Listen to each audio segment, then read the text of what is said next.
la Corte tiene varias causas contra el decreto, tenía dos en la que se pedía la inconstitucionalidad de todo el texto. ¿Qué dice la Corte? Que esas dos demandas, una del gobierno de La Rioja y otra del abogado Jorge Risso, no llevaron un caso. Es decir, que no plantearon en qué afectaba el decreto a la provincia y al abogado. Y que como no hay caso, no hay intervención judicial que tenga que hacerse. De hecho, en el caso del abogado Risso, este había sido el argumento que habían dado los tribunales de primera y de segunda instancia. En el caso de La Rioja no, porque al ser una provincia va directamente a la Corte. Pero la Corte no se mete a analizar si el decreto es inconstitucional o no. Dice, bueno, una primera lectura me marca que como no hay una afectación directa y la justicia interviene cuando hay una afectación, cuando se llega a una afectación, rechazo porque no hay caso.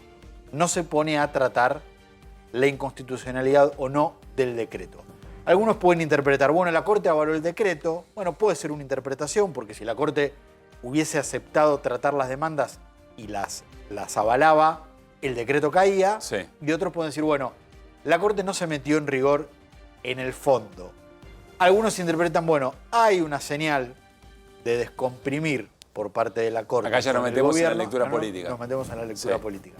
De descomprimir por todo lo que venía en la previa, que si querés después repasamos, hay una señal, y algunos otros pueden interpretar, la Corte rechaza las demandas, pero dice, bueno, donde haya un caso concreto voy a intervenir. Que de hecho la Corte tiene, para resolver, y hoy no resolvió, las causas contra las reformas laborales que hace el DNU. Que ahí... Lo que presentó la CGT. Lo que presentó la CGT, lo que presentó la CTA y lo que presentaron otras organizaciones de trabajadores, y que ese capítulo está suspendido. Los tribunales inferiores del trabajo declararon nula esa reforma del DNU. Y también la Corte tiene la parte del DNU que deroga el Instituto Nacional de la Yerba Mate, que ahí también hay una presentación hecha ante la Corte en esos dos expedientes, que en lo que dice hoy la Corte sí habría una afectación directa, o por lo menos quienes lo llevan plantean una afectación directa, ahí la Corte podría resolver. A ver, desandemos un poquito. Me parece que lo más jugoso quizá es la lectura política, que tiene antecedentes que ahora vamos a compartir, como dice Martín, pero desde lo jurídico yo entiendo que hay también algún debate no resuelto en torno de, bueno, ¿qué significa un caso que afecte, con afectación de derechos específicos en un planteo tan general como este? Que esa discusión todavía está, que hay distintas miradas, aunque la Corte ha sentado precedentes sobre esta definición. Esta definición de caso tiene otros antecedentes. Claro, ¿qué es un caso? ¿Qué es un Te pongo un ejemplo absurdo, si querés. Vos como hincha de Rosario Central no te podés ir a quejar de que aumentaron la cuota en Newell's. Porque te van a decir, mire, usted es de Central, no es de claro, Newell's. ¿usted qué le importa? Que venga un hincha de Newell's a hacer el reclamo. Esto es una afectación directa. Si vos no tenés una afectación directa, la justicia tiene dicho que no tenés por qué presentarte a litigar, que vos no sos el afectado para ese caso. De hecho, estos argumentos fueron los que también se usaron en instancias inferiores a la Corte para rechazar demandas contra el DNU. Bueno, vamos a meternos más en la lectura política, pero vamos a buscar antecedentes para esta jugada de la Corte. La Corte tomó una decisión respecto del decreto de necesidad y urgencia, que recordemos, Martín, no es un decreto más. No. Es un decreto que tiene una enorme cantidad de artículos. Hay algunos juristas que dicen, primero, no se conoce abogado constitucionalista que avale este decreto, que no crea que tiene alguna falla constitucional. La gran mayoría dice que es inconstitucional, porque hay una parte de la Constitución que yo, sin ser abogado, pero me atrevería a decir que te diría que casi todos los decretos de necesidad y urgencia son inconstitucionales, porque la Constitución establece que un gobierno puede decretar y dictar un decreto de necesidad y urgencia cuando el Congreso está imposibilitado de actuar. Y desde la reforma del 94 de la Constitución, que se fijó esta cláusula, hasta hoy, el Congreso siempre estuvo disponible.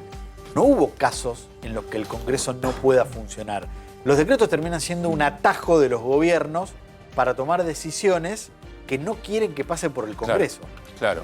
Y recordemos además que es un decreto que tiene tantos artículos, algunos lo plantean como una suerte de reforma constitucional que modifica enorme cantidad de impacto en nuestra vida. Por ejemplo, desregula una enorme cantidad de precios, de costos, de actividades económicas que nos afectan directamente. Por ejemplo, el tema prepagas, que está muy sobre la mesa. Se mete en salud, se mete en cuestiones aerocomerciales, se mete en cuestiones de deporte, se mete en cuestiones económicas, se mete en cuestiones de aduaneras. Digo, regula un montón de materias el decreto.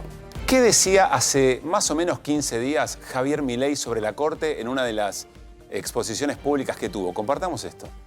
Al menos 3 jueces de la Corte han tomado una posición bastante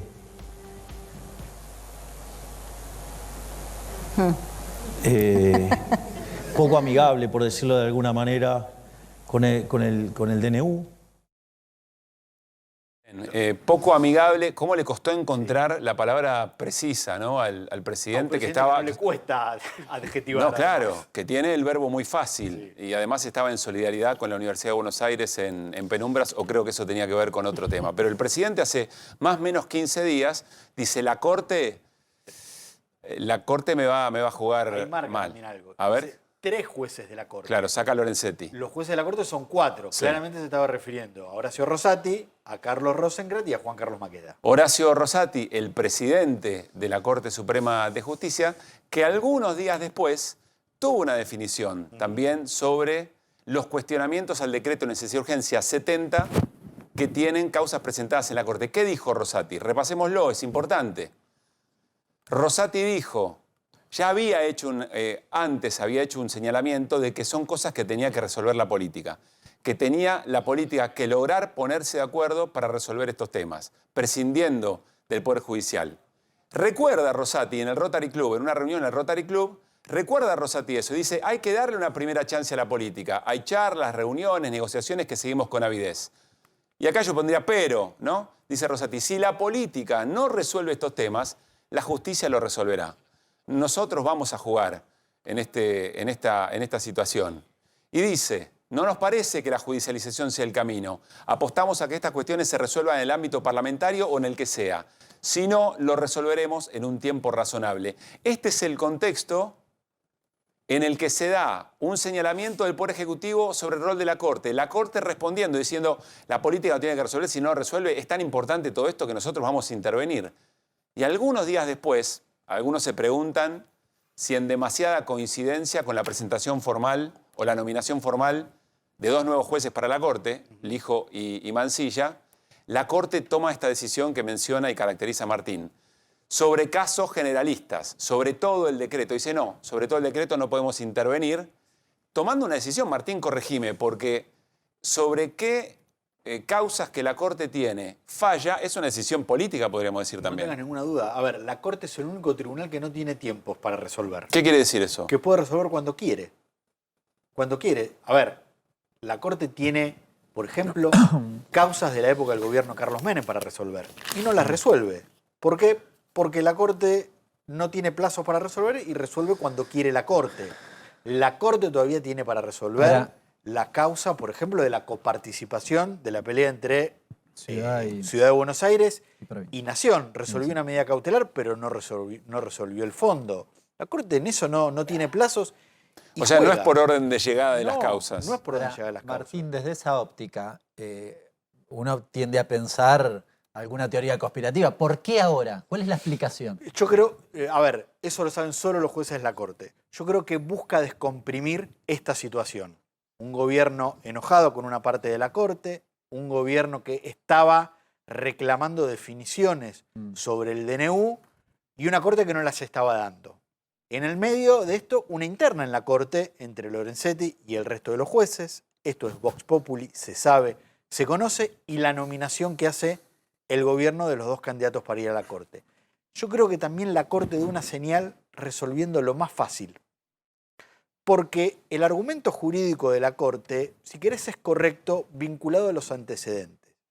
Ahora, la Corte tiene para resolver otras cuestiones vinculadas al DNU, pero la Corte también tiene para resolver los reclamos de provincias como Chubut, Buenos Aires, La Pampa, Misiones, La Rioja, respecto de la quita de los fondos del subsidio al transporte y a la educación. Claro, son temas muy puntuales y muy políticos. En donde...